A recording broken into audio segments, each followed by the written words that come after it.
তো গাইস ম্যাচের লাস্ট মোমেন্টে এসে আমার দুইজন টিমমেট দেখেন নক হয়ে মানে টিমিতে বেরিয়ে গেছে এবং আমরা দুইজন বাকি। তো আর একজন যে সে তো অফলাইনই, তো আমি কিন্তু স্নাইপার দিয়ে একজনে ডাউন করে দিই, ডাউন করে দিয়ে সাথে তার ফিনিশও করে দিই। এরপরে আর ও বা বিপরীত টিমে মাত্র দুইজন আর আমরা আমরা দুইজন বিপরীত টিমে 4জন এলাইভ সব মিলে, আর আমরা দুইজন ওরা 3জন।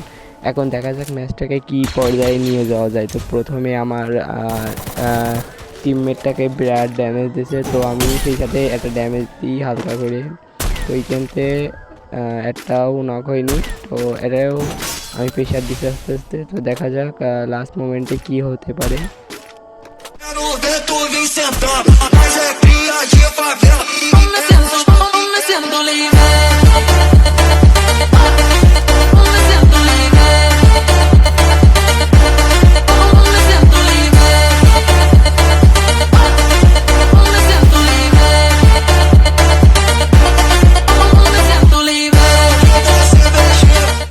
তো এইখানে বলে আমি একটা ভালো আকারে ড্যামেজ খেয়ে যাই। তো ড্যামেজ খাওয়ার পরে দেখি এই বাচ্চাটা এনিমি আমার পরে পিছন থেকে রাইড দেওয়ার জন্য আসছে।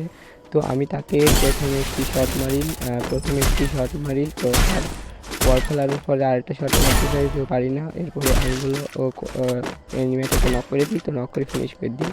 তো এই সাথে আমার টিমমেটও মারা গেছে এবং এখন লাইভ হলো 3জন, আমি বাদে আর 2জন। তো প্রথম একজন আসছে, তো প্রথম জনের আমি হলো হালকা টেকনিক করে মারার চেষ্টা করি, গ্রেনেড মারি। তো ওইখানে সেই গ্রেনেডে কাজ না হয় আমি হলো গাড়িটা নিয়ে তারপর একটা রায় দিয়ে দিই। তো আমার দেখা যায় আর মাত্র 2জন লাইভ, মানে ওদের একজন হয়তো অন্য টিমে ছিল। তো এইখানে আমি তারপরে রায় দিয়ে দিই। তো রায় দেওয়ার পরে তো সে উকং হয় আমি একটা মারি, কিন্তু লাস্ট মোমেন্টে